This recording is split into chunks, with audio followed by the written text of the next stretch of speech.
You are listening to the Navigating Adult ADHD podcast, where it's all about education, support, and coaching for adults with ADHD. I'm your host, Zena, a late diagnosed ADHDer, here to help you unpack the challenges, frustrations, and the positive side of living with ADHD. With my no BS approach, I'll help you to better understand your unique ADHD brain and how you can work with it to feel better, increase your self-confidence, improve your relationships, and ultimately achieve your goals. Hello, my friends, and welcome back to Navigating Adult ADHD podcast, where today we are joined by my friend, the amazing Ashley Cairns. And Ashley is the meme queen. That's how I'm going to introduce you. I'm going to say all the fancy, nice things about you. Like, I just remember from your presentation, how many memes you nailed in there. All right. So I'm just going to drop that in here right now. Thank you. You're welcome. But also, aside from being the meme queen, Ashley is also the founder and CEO at A Change for Better, mental health counselor with a bachelor's in psychology and a master's in mental health counseling.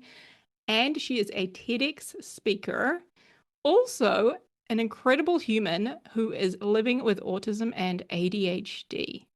Did I miss anything out of that? No, that's good enough. We nailed it. Good enough. Yeah, that's fine. That'll good. Work. Welcome to the podcast, you. Ashley. Awesome. Thanks for having me. You're so welcome. And I just want to let everybody know, we met, actually, it was in Auckland at the ADHD conference in Auckland, the very first one that was run by My Spirited Child, and we both spoke on stage. And I remember I don't know about you, but I was crapping my pants that day. Oh, same. I was like, I've never spoken in front of so many people. Yeah. I'm going to die, right? So yep, exactly. I think we kind of bonded over that. Yeah, pretty much. I mean, I got off stage and I saw one of the other presenters and she's like, you did so good. Come sit next to me. And I said to her in like a hushed voice, I said, I need to go throw up now. Yeah. Right. Yeah. To date, that's still the biggest, even though the TEDx is technically like the more, I don't know, significant one. Significant, I'm doing air quotes because you can't see me. But that was way bigger than TED. Yeah. So that was such a good audience. You know, one of the things I liked about that is when like I got up on stage and I actually went out there to start speaking, I was like, I can't see anyone because the lights are out. I couldn't really see anyone. I was like, I'm kind of like talking to myself. I mean, I'm pretty good at that. Yeah. I got up there and I just hung on to the lectern and and the button things, I remember I was holding on for dear life. Hang on for dear life. Oh, it was so intimidating. Our speeches were supposed to be 40 minutes. I came in at a cool 25. That's right. Because then when we got to Christchurch, you're like, I'm probably going to come in at 25. And you like ran right up to like your 40. I think you got like pretty much pulled off stage because you went over, right? I went 65 minutes the second time around and they stopped my presentation. Yeah.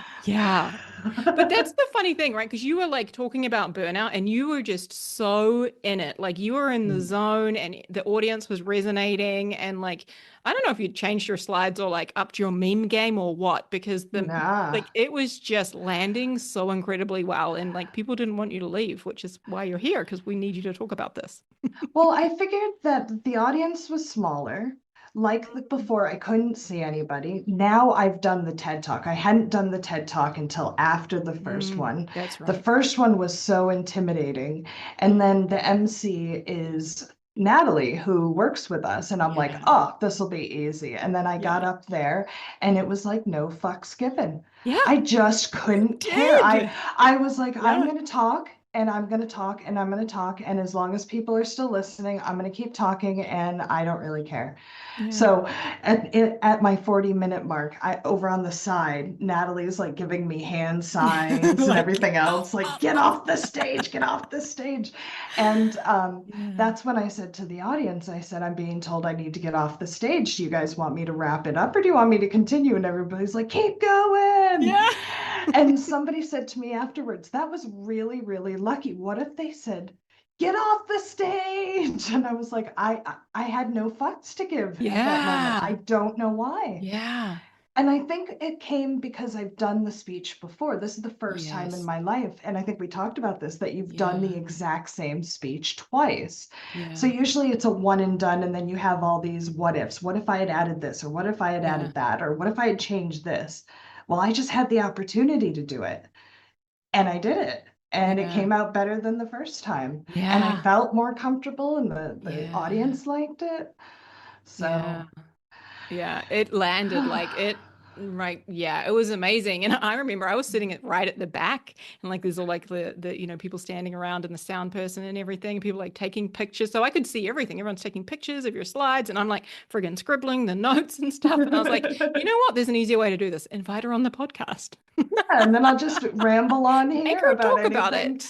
anything they wouldn't let me talk about, because I still had 4 slides to go when they cut Did me off. you? Oh, I didn't realize that. They just made the next slide black, and I was like, oh, but I had more that was to smart. talk about.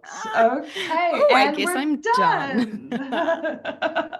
Well, speaking of that, let's do it. Let's talk about the things. And all right, we're here to talk about burnout, right? yes. So my first question for you is like, what is your burnout story? Oh, all right. So I've got heaps to choose from. The best one, definitely not talking about because I have an NDA in place. It was that epic. So hang on a minute. Just wait a second. I want everyone to hear that. Your best burnout story has an NDA, a non-disclosure agreement, meaning you can legally not talk about it. It's that good. Right. Okay. Yeah. Enough said. Enough said. It's that epic. So going on from that, I guess I'll go back to more the beginning and when I actually acknowledged it was burnout. So as you can hear, I'm from the States originally. I'm from New York, and New York work culture is, if you're awake, you could be earning money. You could be doing the stuffs, as I like to say. And so when I got to my master's program, knowing how expensive my master's program was, and my ex-husband at the time, he just never worked. So it was easier for my stress level to make sure that all of the bills could be covered by my wages. So I worked 2 full-time jobs while doing my master's full-time. Holy shit. Holy shit. How on earth could you do that? I have no idea. I honestly, like, a lot of time spent trying to like overlap things as much as possible, because a lot of what I was doing for my jobs was like case management or support work. So some of that got counted towards my counseling internship hours, especially like the case management stuff. So I kind of got to double dip there, but it was a lot of late nights. My house was a wreck. My life was a wreck. You guys don't necessarily know what I weigh. I'm still a decently sized human being, but I was, about 45 kgs heavier than I am now. Wow. My diabetes, that's when I developed diabetes. Was because all I could afford to do was like grab McDonald's on the way to work, or there was no time for fresh food. There was no time for anything. I had to still do everything at home, plus school, plus work, plus pay the bills. I just want to highlight, because like you mentioned ex-husband, there's obviously a reason he's the ex-husband. If you are having to work 2 jobs, right, and you're still like studying to be able to pay the bills and live.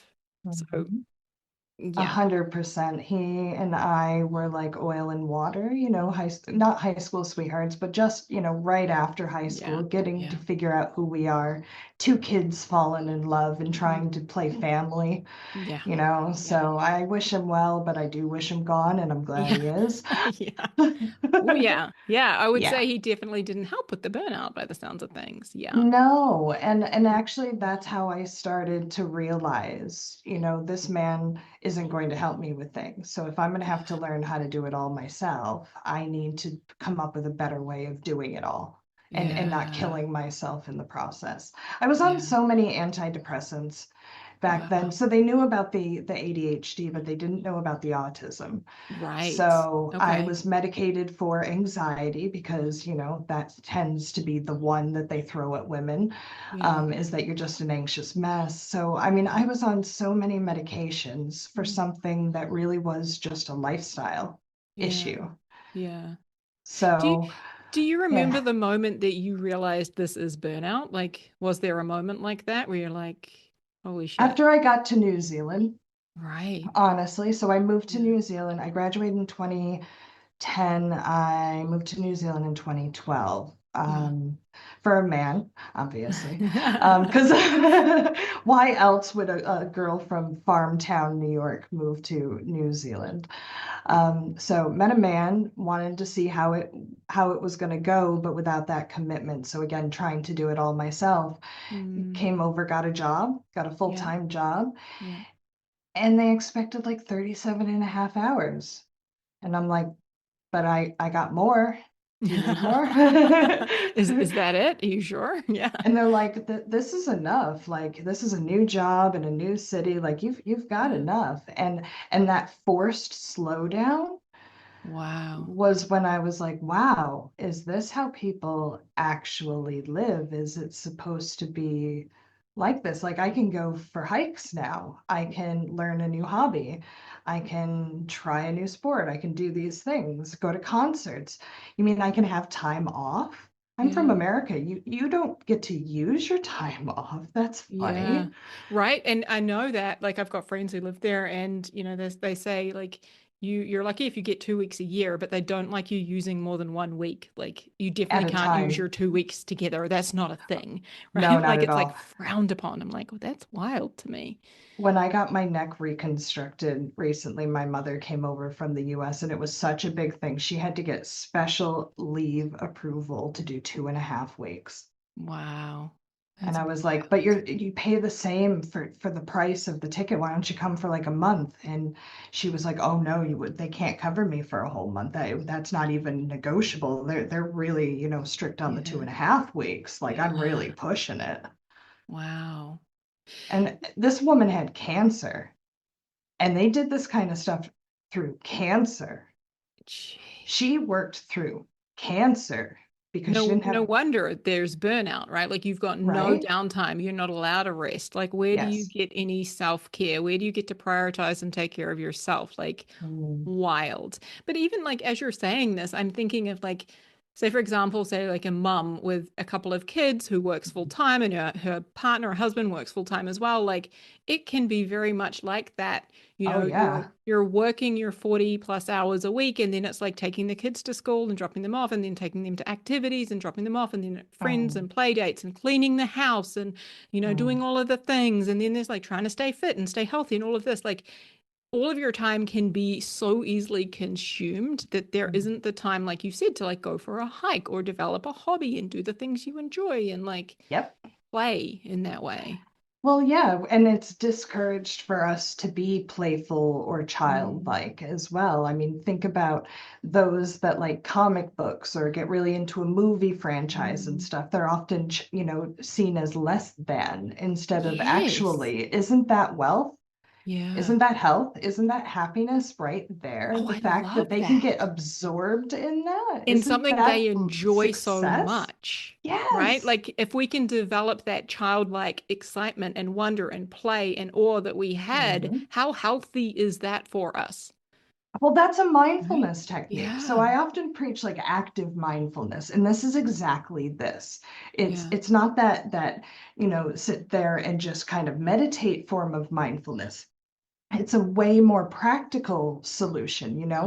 The Yeah. idea behind mindfulness is to be absorbed into an activity. So you could call it a hyper focus, flow state, whatever you want to call it. It's the act of getting into that. Mm. So if you say you're watching your favorite movie, Hmm. are you thinking about the stuff in your head? I'm trying Bingo. not to, but I am. Most of the time I Yeah. am, right? Absolutely. Yeah. Yeah. Yeah. And the idea is to find those activities, find those situations where you can get absorbed. For Yeah. extroverts, it might be, social situations. For an introvert, it might be a great book. It could be cooking, it could be walking, Mm. and it can be as unique as you are, sewing, starting a new craft, ice skating, dancing, Mm. these hobbies that, Americans and people without that balance miss out on. Mm-hmm. It is exactly that mindfulness that we keep preaching in therapy sessions that everybody Mm. goes, oh, that's crap. Well, Yeah. yeah, if all It's you look at is the meditation side, like, yeah, yeah. that's an aspect, that's one way, Yeah, and but for a lot of us, we can't meditate, right? Like, or we struggle to. mm, Maybe we need to work up to it, or our form of meditation is different. Like for me, it's like yes, walking is my meditation, right? I yes, walk and I feel like I can get into like a real calm, peaceful kind of a place. Like I can mm, work through all of my stuff. It's like it kind of sifted all out, yep, and it just that's it mm, for me. But for each of us, like it's different. It doesn't have to necessarily be that meditation.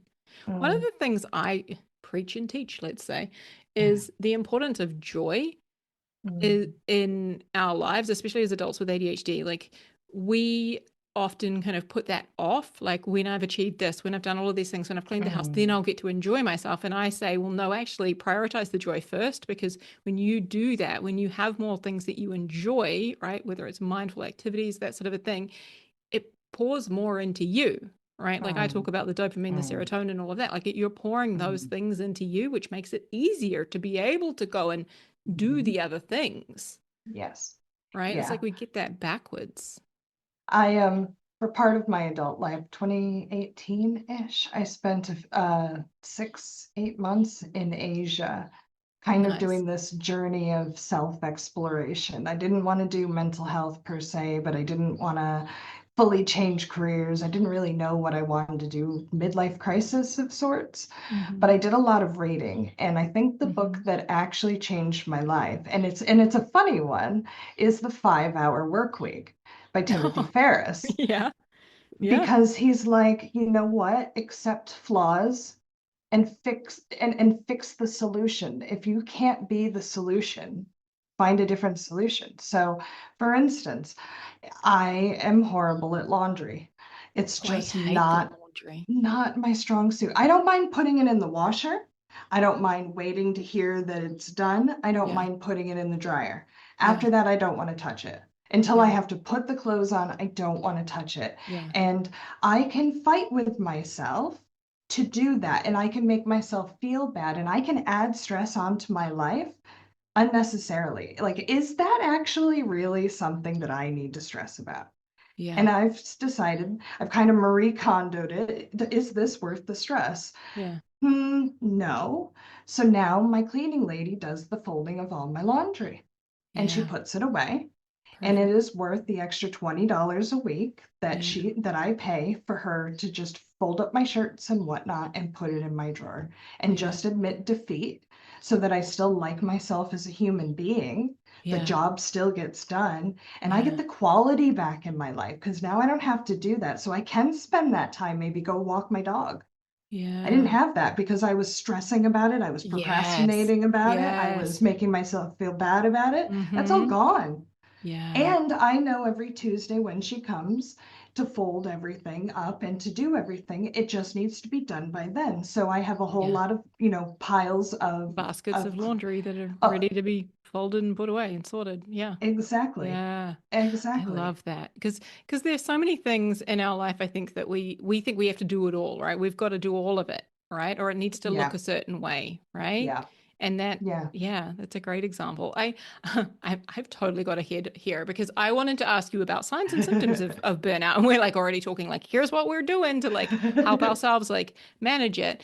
But Mm, if we just come back for a minute, like in terms mm. of ADHD burnout, like what do you think are some of the common signs and symptoms? Like what would you see? And I'm kind of like interested in the difference between like neurotypical burnout and ADHD burnout, if that's something we can highlight. But I'm I've never curious to hear your experienced thoughts. neurotypical burnout, Yeah, so right. I We can't, don't know what that feels like. I don't know if that's possible. I don't know what that looks like, but for me, one of the very first sign for me is sleep. The little As in sleep you're not gremlin. getting much or or that the dreams that I'm having. So people with ADHD tend to have more vivid dreams. They have more of them. Yeah. And so my dreams tend to get a little bit haunted by the stuff that's in my head. So the other night I don't even understand why. I was using a cry cut machine to make labels for these Christmas presents that I was making for these organizations because I wanted them to like me. I love that. I have to But tell when you I my woke dream in a up, minute. Yeah. I felt really exhausted, and I was like, "Oh, Mm, this is a sign for me. I need to not right. ignore this. This isn't a coincidence. This is something that I need to pay attention to because that's also one of my recipes for success. If I don't have a good sleep, it's like the foundation of Yes. the house 100%. isn't there. Yeah, it's As long shaky. as Mm. Yeah, if I wake up stressed, the rest of my day is just going to continue to go Yes. downhill. So Yes. for me, that's the very first sign that I look for is how am I sleeping? Yeah. Tell us about your dream. Oh, I'm excited.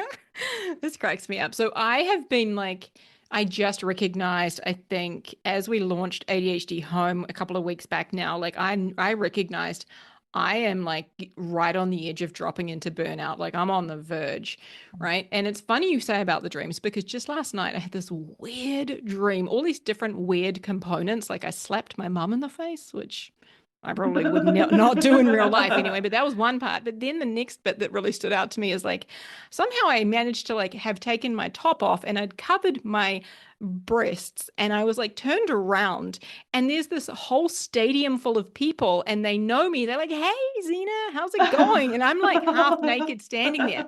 Then they ask me to sing a song and I'm like, "The fuck is happening?" I'm singing this song, trying to dress myself like Oh.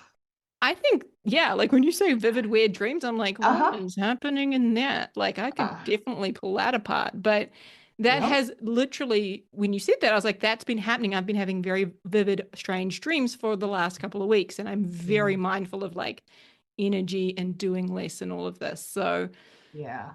I mean, during fascinating. that time while I was in grad school, I probably slept 4 hours a night. And Oh, I was on God. so many tranquilizers to get me to sleep. It was ridiculous. That's, yeah, like I noticed that as well. Like I was starting to work a lot more in the evenings. Like I was like, I just want to get this deadline out. Like I just want to get this thing over the line, over the line, Yep. over the line, right? Like so I was working through the weekends, but Yeah. I tell myself I love what I do and it's true, right? Mm, So it doesn't feel like work, but it's mm, still work. And there's mm, often mentally challenging elements. I'm having to learn new skills and like problem mm. solve and do all of these things. And it always takes me longer than I think because I've got time blindness and all of this. And so Yes. even though I love it, it still was like, Yeah. yeah, like interesting. Mm. Yeah. And I think that it is quite telling that it's showing through your dreams first. I Mm. mean, when when we dream, the the premise is that we dream about things that happen in real life, but kind of in this mixed up sort of way, Mm. because our brain is like trying to rest and whatever. So things get all zappied around. But Hmm. if all you're doing is work, Hmm. what other things does your brain have to pull from? Right? If all it's stress, if That all and your life is cats. stress, That's it. That yeah, and cats. That's it. and slapping your mother, Well, apparently. apparently. I haven't even seen her for a while, but Sorry, mom. yeah, sorry about that part. But that's so But interesting, right? Like, yeah, yeah. it does. And I remember when I used to be a travel agent, right? And I used to Mm. work in what's called a flight center store. And we used to have, or I used to have every single night what we called flight Oh mares, yeah, where yeah. every night I would have this nightmare that I'd fucked up someone's booking or something had gone wrong or I'd forgotten something or like, and it was every single night, weekends, didn't matter when it was. Like I was having these nightmares and it was because I was taking work home. I was always thinking about it. I was fully Mhm. consumed by it. And I can see Yes. how, even though I love what I do, like that has crept in and it creeps in gradually, Mm-hmm. right? Like, and I Yep. justified it very easily, justified it.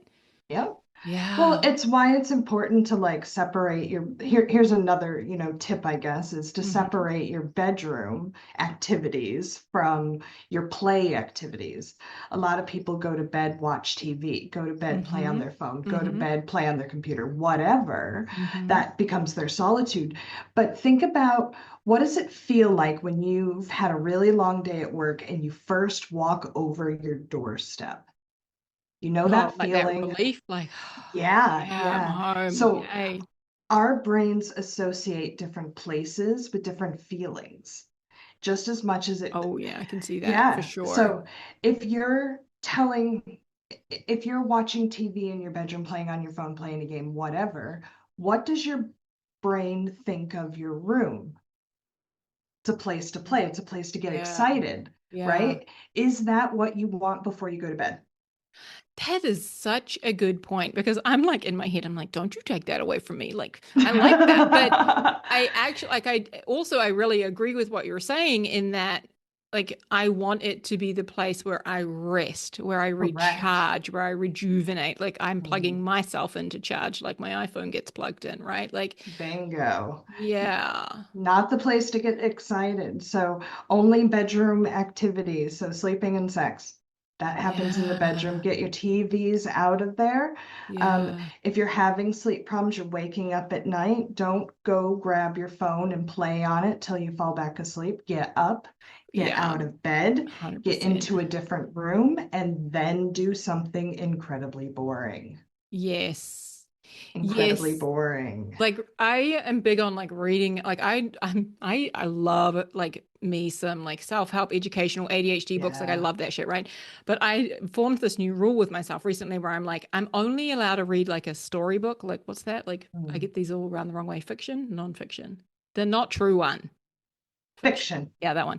So I read a fiction book at night, and if I wake up, like that's the thing I'll open and read because again, like I'm not putting stuff into my brain, I'm not educating Hmm. myself, I'm not like starting to think about something else. Like it's like, and it gets boring real quick, Yes, right? yes. Like it just kind of literally Puzzles. puts you to sleep.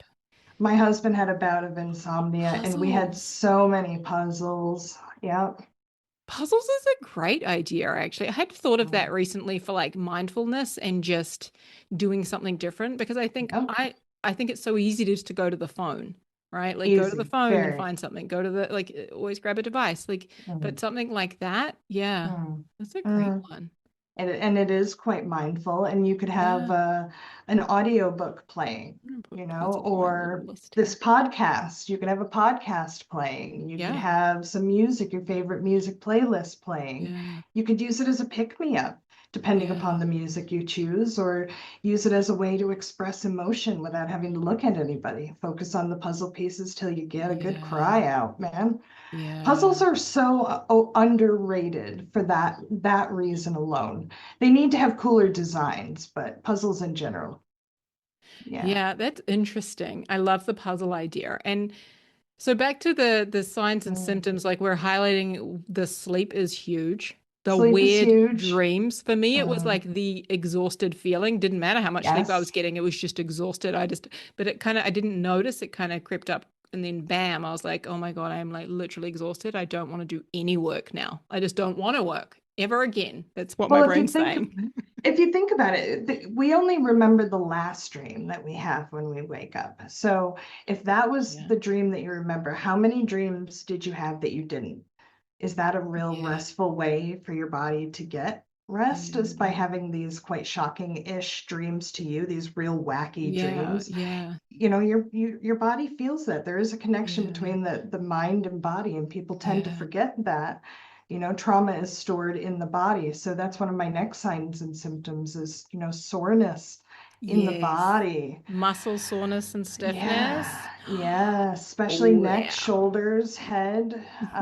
Yeah. Here's a Hi. funny story. Here's a funny story. I was having some problem with my shoulder, and my doctor's like, I don't actually think it's your shoulder. Let's just get an x-ray of your neck. And then I got a call from the doctor saying that they got the x-ray. So obviously it's bad if they give you a call and they're Yeah. going to forward it on to the surgeon. And I'm like, holy crap, Oh, am I going to like oh. lose my head? Like, oh God. Yeah. My surgeon quickly told me that my neck was that of an 80-year-old's, and that was not a compliment. Oh, shit. 5 vertebrae have like started to just collapse on top of each other from years of pressure and stress Oh, on my neck. That, wow. yeah, Because I so guess that's where so much of your tension gets held, right? Like the neck, correct, shoulders area, right? Yeah. correct. And Yeah, you're living so in so much burnout, like so much constant yeah, stress. Yeah. yeah, I was so used to it for Oh, so God. long. And he kept saying, like, did you get injured or anything like that? I'm like, no, is there like Nope. cracks to it or something? He's like, no, I just haven't seen them this spongy in a 35-year-old. Wow. So I had pretty major back neck surgery in 2023, something like that. Yeah. Yeah, it's about to come up 2 years. So they took this little drill thing and they had to drill the holes in my spine to make them larger, to deal with the compression and whatnot, to open it up for my nerves. Oh my And they gosh. said if this doesn't work, the next thing is caging it and I won't be able to turn my neck anymore. So I'm desperately trying anything possible. And here's where the funny part comes in. Went to the doctor this week complaining about pain in my neck and my shoulder, and he found this really great contraption, where it like is drilled to the wall, and you wear this like neck harness brace, and Yeah. you pull a cord and it pulls your head up like a pulley system. And he said that I need to use this device now. Because even though the surgery worked, they're still kind of squished on top of each other, and some of them kind of slip a little bit. So this is to take the pressure off. And I didn't know how to tell him I am never going to use that. I'm like, how, when, where? He Like, said that I just need to like is sit there a closer travel to the version? wall and like And just, yank on my oh my head. God. I know. Oh So, I my mean, gosh. uh, Wow. Yeah. acknowledge that your body will take the brunt of it, even Yeah. if your mind can be resilient through it. I think it's Bessel van der Kolk, The Body Keeps Yes, the Score. body keeps the score. Yeah. Yeah, Yeah. yeah, it Yeah. does. It It does. don't forget. Like, it's funny. It's not funny, but like, I literally have been paying my chiropractor a shit ton of money recently because in the last couple of weeks, my neck and shoulders have been so Mm, sore. I've been so stiff. It's been harder to sleep because of that. I went to like the doctor and I was like, you got to prescribe me some hard drugs because this mhm. shit's not like, and Yeah. I'm like, yeah, it is as a result of the added stress and pressure and like starting to come into burnout. Like I didn't full blown hit it, but yeah, all of those Yeah. things that you're speaking about, so true. Yep. My doctor suggested massages, so medically necessary Oh, I massages. That's love how that. I'm pitching it to my husband. The doctor told Yep. me to do it. Doctor said. Doctor said I need another massage today. Everybody So, listening, you've been told, you've everybody, been you prescribed a need, massage. if you have Love burnout, it. go get a massage. Yes. Right, but you are forced to slow down. Like, it's so funny. I'm Yes. not a huge fan of a massage, but it like I always come out like pretty chill. Like, because Yes. they forced you to do it, like they forced you to slow down and you like it's good, right? Like it's Yep. sometimes it's necessary. Well, and as an autistic person, here's where I benefit. I like Mhm. those cheap Chinese places in the malls where they beat you up and the lady's like getting all her anger and aggression out on your back, because the pressure. And I was thinking about this Mm. the other day. For anybody listening, please, autistic massages for sensory Wow, realignment, yes. man. I was having a massage and I was thinking, man, I just feel back to balance. Like my body was Wow. holding all this pressure and tension. And at the end of the massage, I cried. Like she'd beat it out of you, She probably. literally just beat it out of me. And I Yeah. mean, it's a sensory thing for autistic Yeah. people. Some people need light touch, some people need really hard Really touch. hard. Yeah. But I mean, it was probably the pressure points, maybe, or the Yeah. release in the different areas. It was quite an Mm. emotional experience. Yeah. So it's that reminder again that the mind and the body are really Yeah. connected. So connected. Yeah. Speaking of like like practical tips for, how to navigate, or like one of the Mm, words you used, which I love, was like build resilience, like build your mm, resilience for, navigating burnout or trying to avoid it where you can. Like, what are mm, some of the other things, right? Like the body, right? The body's very telling. We've established mm. that the body's very telling, Yeah. right? We talked about like the mindfulness. What else would you Mm. recommend? Huh. That's a hard one because it's going to be unique to everybody. Mm. For me to say, well, just do this is kind of the opposite of the message I'm trying to send, which is, Which is good, right? Because that was like it's yeah. kind of like a trick question. But like I one of the thought you might have things been trying to trick me. I'm like, I is she really just needed to expecting me scroll to down a answer little more this? on my notes to see Because it. But I'm not answering this. one of the things that I love that you had said in your presentation is like you've got to develop your own like personal needs plan. You've got to assess Yes. your needs, which are like is specific for you. What are you Yeah. struggling with? Like what's working for you or has worked for you in the past? Like it is very Yeah. unique to each of us, right? There's Yeah. always going to be elements that probably do overlap. That's why it's so good that we each sort of Yeah. share what works for us. But um yeah, I think one of the things I really took away is like, here's a bunch of things that help me or work for other people, and now go out and like tailor that recipe for what you need, That's right? the If you've key. got food Yeah. allergies, switch that flour out for gluten free, whatever, right? Like if Mm-hmm. you don't like that texture, switch that shit out, right? Like, Mm-hmm. Don't yeah, accommodate to your world, make your world accommodate to you, you know? mic It drop. I like that. That was good. Well, Yeah. I've been working for myself now since 2020, and Mm. I probably work more hours now than I definitely should. We were talking before the The recording. pod, Yep. yeah, about what I was going to do for Christmas, and I'm like, oh, I'm so excited I get to work through. And I genuinely am because Mm. I I start my day when I want to. I Mm-hmm. set the number of appointments that I want. Mm-hmm. I put things into my diary now that are important to me. Yeah. So, like appointments or time with friends, stuff like that. Yeah. I've gotten into the habit of just scheduling that in.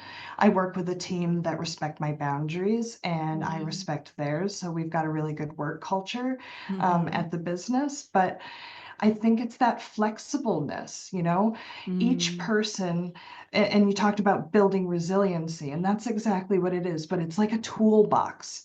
So Yeah. everybody's toolbox is different. An Yeah. electrician and a builder both carry a toolbox, but the Yeah. tools inside the toolbox look different because of what they're trying to use it for. Yeah. So for me, maybe because I do a lot of traveling, my self-care is once I get to the hotel on the first night, it's Uber Eats. That's It, my it's self-care. what? Say that again. Uber Eats. Oh, Uber Eats. Yeah, yeah, yeah. Uber Eats. Nice. Yeah, Yeah. yes. Well, I Yes, live love in it. Leaston, the big metropolitan town of Leaston, all 10,000-ish of us. It's a very small little town, and we don't even have Uber or delivery anything. Oh, So wow. That would be for so me, fun. For me, it's like yeah, room service. I put on the yeah. hotel robe and I order me some room service, and I'm like living like a queen. Like, Exactly. But that's mm, self-care for us. For yeah, somebody else, it might be getting to that city and going out and exploring right away. yeah, And that's what yeah, self-care looks like. yeah, Um, it's more about knowing inside of your body. It's why I keep saying that mind-body connection. yeah.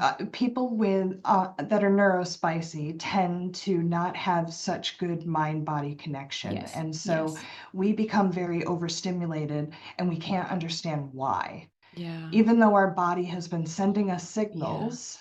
I Like I with talk about that a sleep. lot on the podcast, like the interoception and our ability to like read the internal, Mm, signals and sensations our body's sending us. Like, hey, you need to go pee, and it's like, no, I'm like gonna die if I don't pee in a minute. Like I'm gonna burst, right? Like yep. it's the same sort of thing when it comes to the burnout, like listening to the body's Mm, signs and signals and yep. accessing what is it that I need? What do I need? Do I need rest? Do I need to take a few days off? Do I need what is it I need? Yep. Yeah. Oh, Mm, I love that. Okay. One of the things, I'm just going to read this out because I love this, is like in terms of like developing your own kind of like resiliency toolkit, shall we say, like, like your own self-care plan, that sort of a thing to support you if you're experiencing burnout and to avoid it. One of the things you said is, if it works for you, it works. Mm. And if it doesn't work for you, stop. Yeah. And then So you many finished with, people, yeah, sorry, so many people like keep trying. I work as a counselor most of the time, and most of my clients are like, yeah, but I tried doing the walking thing and it doesn't work. yeah, So why are you doing the walking thing? yeah, yeah. Like that's the last thing you said. The plan should be as unique as you, Yeah. right? Like walking works for me, yes, right? Whereas Walking like doesn't work for me. yeah, right? It's more of a It stress for doesn't. me Yeah, than it is anything else for me. yeah, So yeah. that's not going to That's not calm me it, down. right? Mm-mm. If that's going to put more stress and more pressure on you, like what Hmm. does work for you? Bingo. Right? And what's Yeah. already working? Like, I love always asking that question, like, what's already working? For some people, they tell me, like, oh, getting up at 4 a.m. is great because I can get so much shit done before everybody else gets up. And I'm like, okay, are you getting enough sleep? They're like, yeah, I like to go to bed super early. It's great. But because it's non-traditional, it's not what other people are doing. They're like, well, I shouldn't be doing it. Right. Or I the other people hate who love that. to stay up late. Right. It's like, no, if that works for you, right, It works. it works. It works. When I Yeah. was towards the end of high school, I used to work overnights at McDonald's because Yeah. I love being up when nobody else is. So Yeah. I would get home from school and sleep, Yeah. Yeah. and work the Yeah. overnight. Right? Yeah. I got paid more than my peers who would clock out at 10. I'd clock in at 10 and I'd see them in school the next morning. Yeah. That schedule worked for me. Yeah. That's it, right? If it works for you, it works. Yes. Yeah. And if it doesn't work for you, stop. Right? Yeah. Especially if everybody else is doing it and it's working for them. It doesn't mean it has to work for you. It doesn't mean it's your thing. And it also doesn't mean that it's necessarily working for them. I mean, Yeah. we True. live in the age of social media where what you Mm, portray on social media is not always who you really are. 100%. We often mask and don't want to admit some of our real big flaws. Who wants to admit you're an emotional mess and that Yeah. you've tried everything that everybody else has tried and it doesn't work? Who wants to Yeah. admit that? They Yeah. don't. So they portray like everything's fine, and then you feel like the odd one out when actually everybody is feeling the Everybody's got same. some shit going on. Oh, Yeah. yeah. Oh, Right? yeah. Oh, for sure. I love that. So tell us about the work that you do at A Change for the Better. Tell us about that. So originally, A Change for Better started in 2020 as a way to help link counselors with clients. Mm-hmm. So there used to be back in the day. I'm sounding quite old, but back in the day, there used to only be really two options for counseling. Right. Either you go through your GP and you get them for free, or you have like an EAP. So you've got a free route, Yeah. or you pay full price Right. and you go via Talking Works or something like that. Yeah. We wanted to be the in between, where maybe you're only paying like $65, $70, but still getting really high quality professionals. So Yeah. we started there. And while we were building the idea, we had this idea of, well, how do we give back? So in 2023, after the business had started properly, we started the charity, the ACFB Fund, ACFB being a Change for Better, the ACFB Fund. Yeah. And we partnered with Dr. Amy Marshall, who was at the Auckland Yes. ADHD Yes. conference. And she was like, well, I love doing assessments. I see all the time that you guys are really in desperate need, and this is something I can provide. So I became client 0, 1, whatever you want to call me, and we tested it out, and she ran a full assessment. And that's how I found out I was autistic, because I hadn't Wow. known before. But she did a full general mental health, autism, ADHD. Mm-hmm. I loved her process. I loved the online atmosphere, the access that it opened up. Mm. So we really shifted away from the original idea of just accessing counseling sessions and really broadened it into psychological assessments. Mm. We do clinical services like counseling, occupational therapy. We just launched Now support. So you've Wow. got somebody in your life that you're struggling with their behaviors or struggling with their neurospiciness, and you just want to talk to somebody safe about that. We Yeah. can do that. Wow. We've also started doing functional assessments and treatment planning, educational accommodations and workplace accommodations. Oh, All of wow. our staff are specialized in neurodiversity specifically for that reason, Yeah. because a lot of places aren't. Yeah. They say they're neurodiversity friendly or affirming, but as soon as you do anything neurodiverse, they're like, oh, but not like that. Yeah. So Yeah.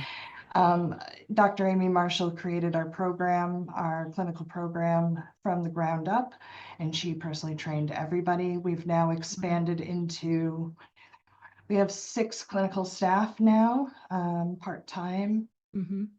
on top of Amy, Fantastic. myself, and the volunteer admin team. Yeah. So it's been quite a ride this year. We're really Yeah. excited about next year with all the new wraparound services. Yeah. Yeah. Yeah. So for anyone in New Zealand, and tell me about, I don't know if you do abroad as well, but like in New Zealand, Mm. you can help with their ADHD and autism or, any other assessment in that kind of neurodiversity realm. You can help with that, right? Pretty much. There are Yeah. some that need to be done in person and that are Right. quite specialized, like Okay. dyslexia, dysgraphia, Right. dyscalculia. Yeah. Stuff like that actually requires a little more specialized training, which the Hmm. team have indicated they'd like to learn. Um, Excellent.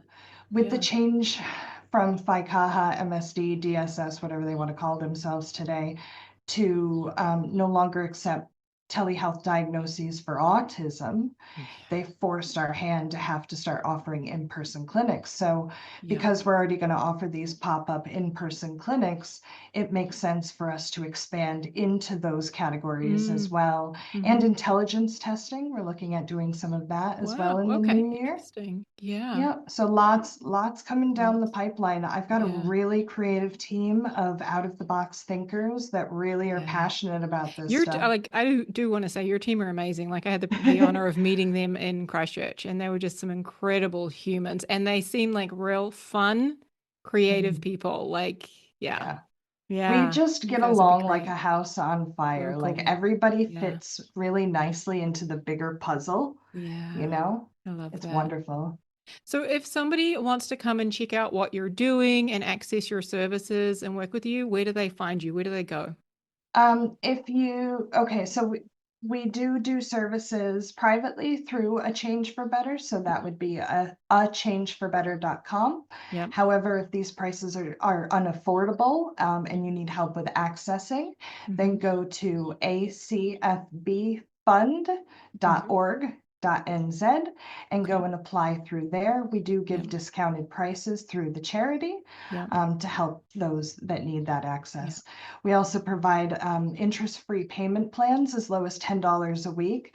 Which is I know amazing because diagnosis is so expensive. That's amazing. Yeah. it is expensive, and we Yeah. do try every avenue we can to keep that price down. Yeah. Like that's Yeah. the one bit of You feedback that guys I are keep like getting. actively good at doing that because some places are charging multiple thousands, Yeah. right? So And it's we try wild. very hard not Mm, to, mm, but we charge what we need to charge in order to afford to pay the staff to yeah. provide it. Yeah. And what people don't understand is that it's more than what you just see on the outside. Yes.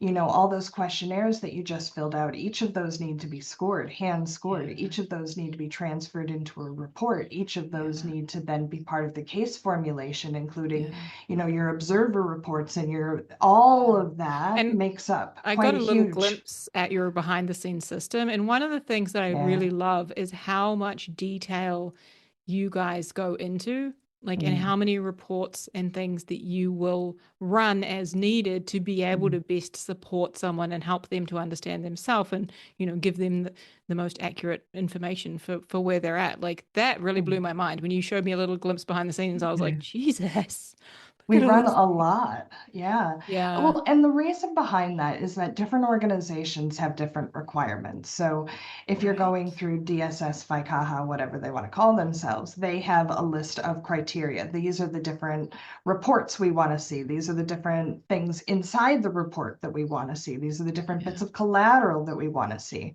So what we've done is every time we get that feedback from an organization, instead of just tailoring that one report, we we spread that out to the whole thing, because if they're asking for it, what's to say another organization isn't going to ask for it? And so I think we returned a report this week that turned out to be 55 pages long.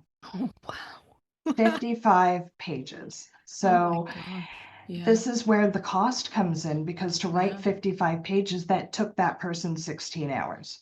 Oh, far out. And fair enough, it's incredibly technical writing as well. So 15 hours times, even if you're paying the person, what, $40 an hour, which is not even close to a psychologist rate of $150-ish plus an hour.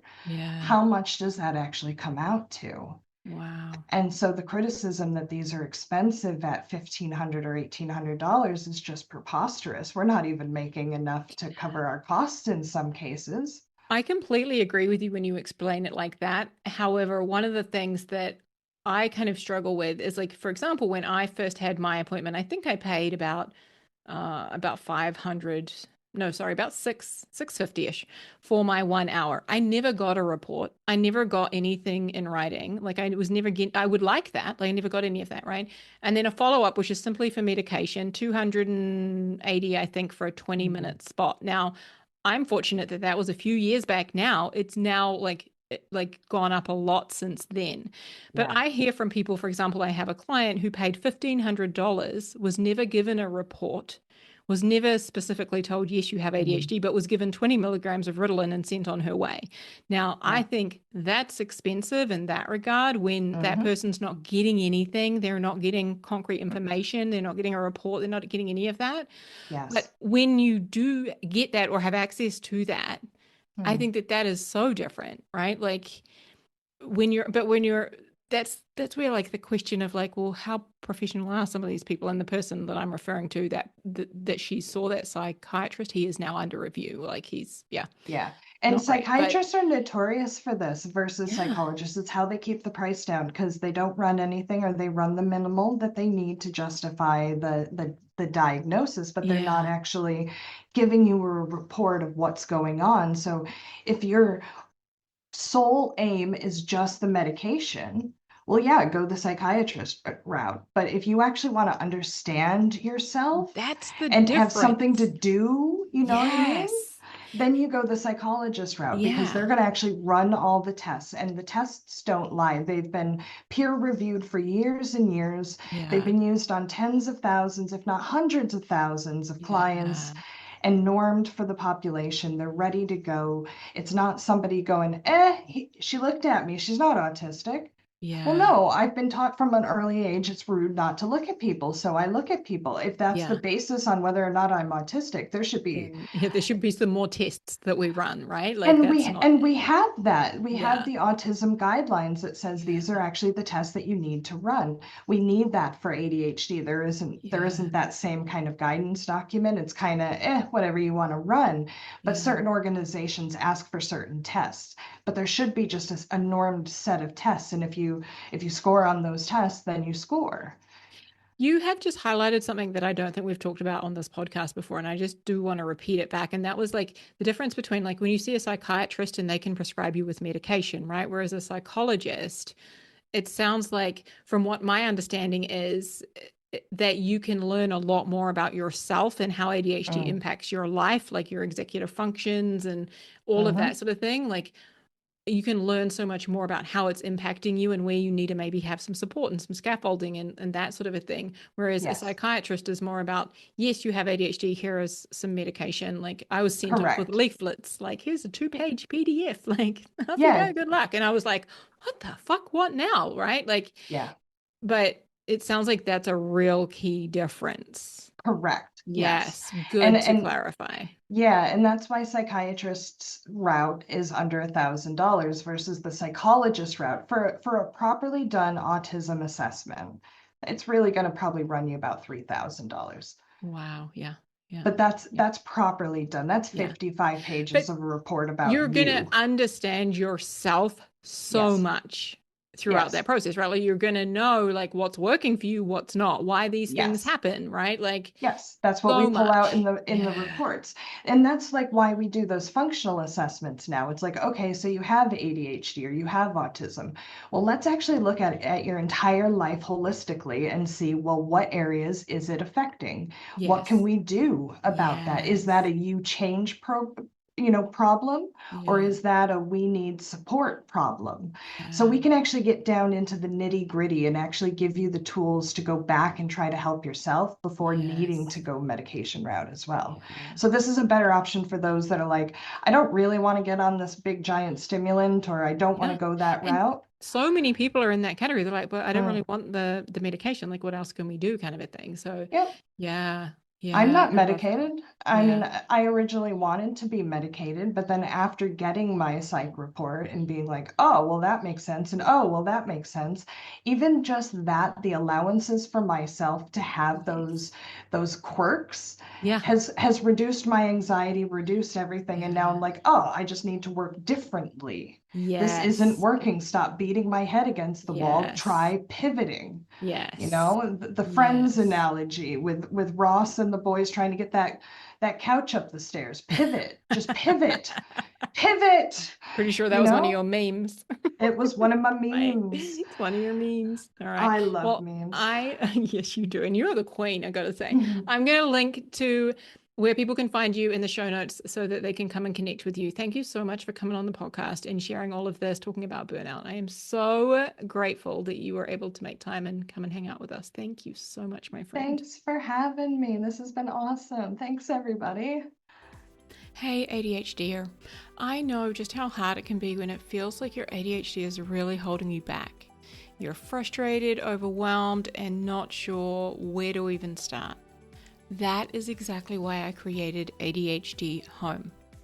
ADHD Home is a monthly membership, and it is what I wish I had had when I was diagnosed later in life, when I was struggling and just desperate to feel better, searching for a way that I could finally live up to my potential.